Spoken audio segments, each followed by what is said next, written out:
When our baby was born 3 months ago, I thought I was stepping into the happiest chapter of my life. I won't lie, it was exhausting. Sleepless nights, constant feedings, and the overwhelming responsibility of realizing there's a little human relying on you for everything.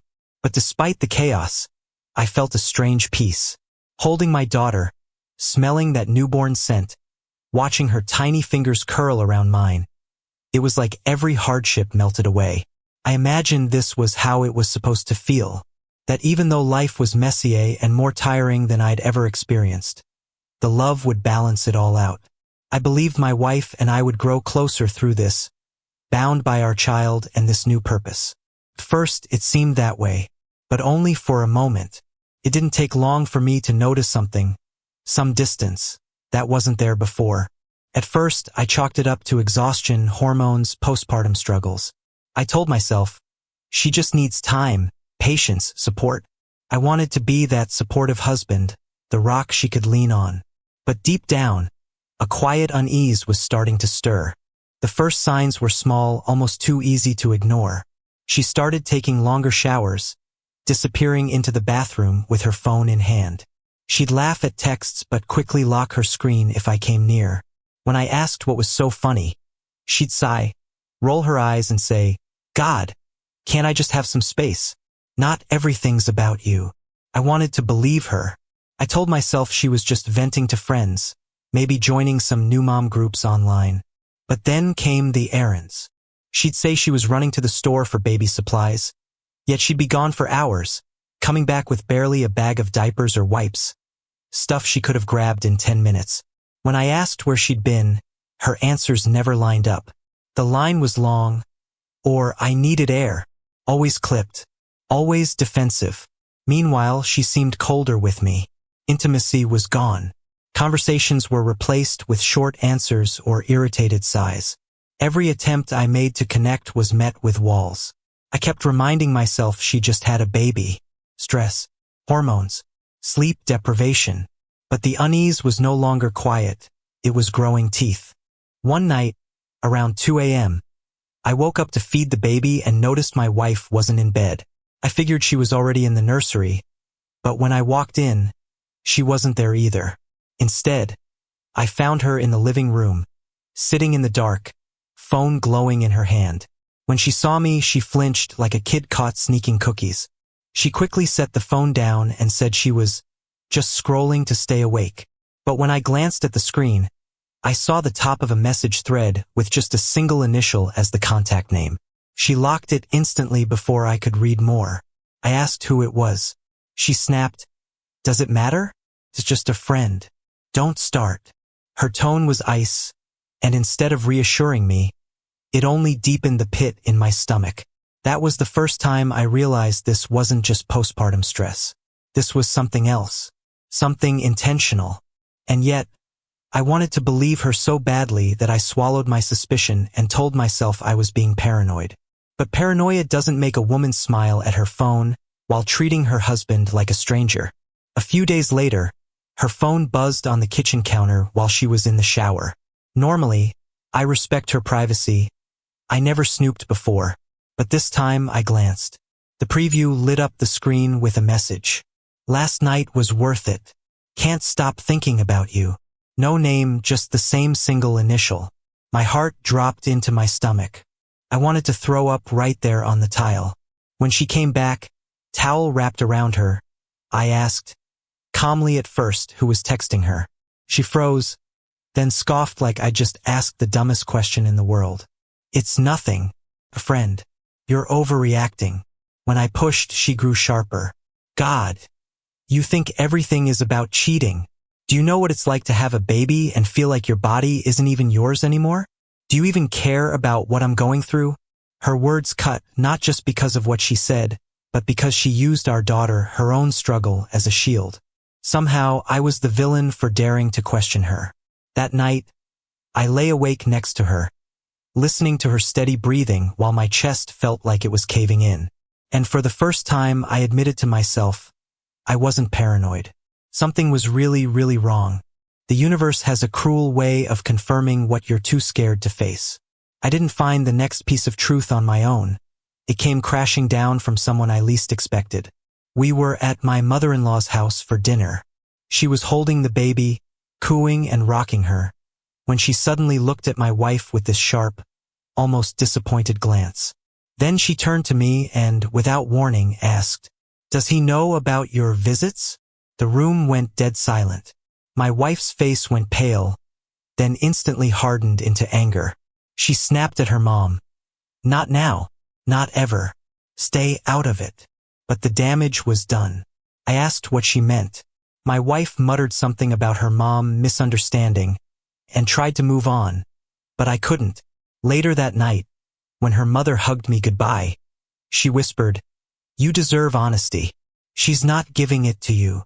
It was like my chest split open. The one thing I dreaded was now being confirmed by her own family. And the worst part? My wife didn't even flinch. She just kept her icy mask on, like nothing had happened, like my world hadn't just been cracked wide open at the dinner table. That night, I couldn't hold it in anymore. After we put the baby down, I asked her directly, "Are you seeing someone else?" She didn't cry. She didn't even look guilty. She just rolled her eyes and said, "You're unbelievable. I just had a baby. I'm exhausted. And instead of supporting me, you're accusing me of cheating? Do you know how insane that sounds?" I told her about the messages, about her mother's words, about the late-night texts with the initial. Her defense was instant and icy. "You're paranoid. Postpartum makes me feel confused, disconnected. Sometimes I talk to people. It doesn't mean I'm doing anything wrong." When I pressed harder, she flipped it on me. "You're smothering me. Always watching, always suspicious. Maybe if you trusted me and gave me space, I wouldn't feel like I need to escape sometimes." There it was. She called it escape. My heart sank. I wanted her to say no. I wanted her to tell me I was wrong. Instead, she gave me half admissions dressed up as excuses, wrapped in blame aimed at me. I went to bed with her words echoing in my head. And for the first time since our daughter was born, I slept in the guest room. After that fight, I realized I couldn't keep living in limbo, half suspecting, half denying. I needed the truth even if it destroyed me. So I started paying attention, really paying attention. I noticed her errands always lined up with the same time window in the afternoons. She'd leave with an excuse, formula, wipes, a quick drive to clear her head, and return hours later. I checked receipts. None of them matched the places she claimed to be. One day, I saw her phone light up with the initial again. I memorized part of the message before she could hide it. "Next time, somewhere we won't risk running into anyone." That was no friend. I began writing everything down. Dates, times, what she said, what I observed. I felt insane doing it like some paranoid detective in my own home. But I had to protect myself and my daughter. The hardest part was pretending I didn't know.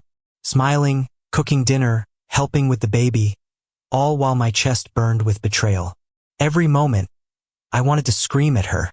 But I knew, if I was going to confront her again, I needed more than suspicion. I needed undeniable proof. It happened by accident. One morning, while she was in the shower, her phone buzzed on the nightstand. Normally she kept it locked, but this time she must have forgotten. The screen lit up with a thread of messages, and my hands moved before my brain could stop me. The initial wasn't just an initial. It was a man's name shortened. And the messages, God, they weren't vague. They were explicit, talking about places they'd met, about how she missed his touch, about how postpartum made her feel lost, but being with him made her feel alive again. My stomach turned. This wasn't confusion. This wasn't harmless texting. This was an affair. I snapped a few photos with my own phone before I heard the shower turn off. My hands were shaking so hard I almost dropped it. I slipped the phone back just in time. When she came out, towel drying her hair, she gave me the same cold look she always did lately. But all I could see were the words burned into my mind. "Can't wait until we can sneak another afternoon. Same place." She kissed our baby on the forehead like nothing was wrong, while I stood there holding proof that everything was. That night, after I put our daughter to sleep, I couldn't hold it in anymore. I pulled out my phone, opened the photos I'd taken of her messages, and placed it in front of her on the kitchen table. Her eyes flicked down once, then back up at me. Cold, almost annoyed. No panic, no guilt. Just that dismissive glare I'd come to hate. "So you went through my phone," she said flatly, as if I were the one who had broken trust. I told her this wasn't about snooping. It was about the fact that she was having an affair while our daughter was barely out of the womb. I wanted her to deny it, to explain, to beg, even, but she didn't. Instead, she sighed and muttered, "You don't get it. I've been under so much stress. I needed something for myself. You wouldn't understand. It doesn't mean I don't love you or our baby." I felt like I'd been punched in the chest. She called it something for herself, like it was a gym membership, not betrayal. When I pushed, when I asked how long it had been going on, she snapped, "Do you think I owe you every detail? Do you think grilling me is going to make me feel closer to you? I'm tired. I'm done explaining myself." She left me sitting at the table with the proof in my hands, while she walked upstairs and closed the bedroom door. That was the moment I realized she wasn't going to stop, not on her own. After that night, I felt like I was split in two. Part of me wanted to scream, to break everything, to make her feel even a fraction of the pain she'd caused. Another part, the part that mattered most, was my daughter. She didn't understand betrayal. She didn't understand lies. All she knew was the warmth and safety of her parents. And right now, I realized that safety rested mostly in my hands. I started to reorganize my life around her, quietly. I made sure she had a consistent routine, that she felt secure, that the house still smelled like home. I still talked to my wife, still tried to engage, but I kept a safe distance, measured and wary. Every interaction with my wife was now a balancing act. Don't provoke her too much, but don't let her think everything is fine. I documented everything. The messages, the excuses, the late-night errands. I was preparing not for revenge, but for protection. I also started confiding quietly in a few family members I trusted. Their support, their validation, made the betrayal feel less like something I had to endure alone. It also reminded me why I couldn't just let this slide. I had to protect my daughter first, even if it meant holding my heart in a fist and walking through fire every day. It all came to a head one afternoon. I was at the grocery store with our daughter in the stroller when I spotted her, my wife, leaving a cafe. And she wasn't alone. A man followed her out, leaning in close, whispering something that made her laugh. My heart stopped. My stomach churned. I froze, trying to process the scene. The intimacy, the casual secrecy, the audacity. I felt rage, humiliation, and heartbreak all at once. But the bigger shock came moments later, when her friend, who had been sitting at a nearby table, noticed me staring and whispered under her breath, "You know she's been meeting him here every week, right? Everyone in the cafe knows." My blood ran cold. Everyone knew except me. I didn't approach them. Couldn't. But I called my sister as soon as I got home, shaking, trying to explain. She told me bluntly, "You need to protect your daughter. Don't let this drag you under.